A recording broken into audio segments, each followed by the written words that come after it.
To fix secondary verification in Binance, start by accessing the platform on your mobile phone. Tap the profile icon located at the top left corner of the screen. Then select the settings icon at the top right.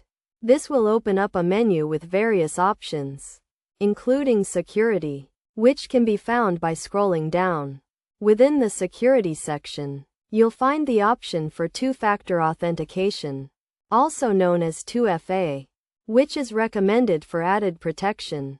Here, you can choose to set up a passkey, authenticator app, or email verification. To add a new passkey, tap on the Add Authenticator option, or select an authenticator app from the list of available options. You can also add or edit your email address for verification purposes, and even add or edit your phone number if needed. These options can be managed according to your preferences, and you can activate, enable, or change them as required. By following these steps, you can easily fix secondary verification in Binance and enhance the security of your account.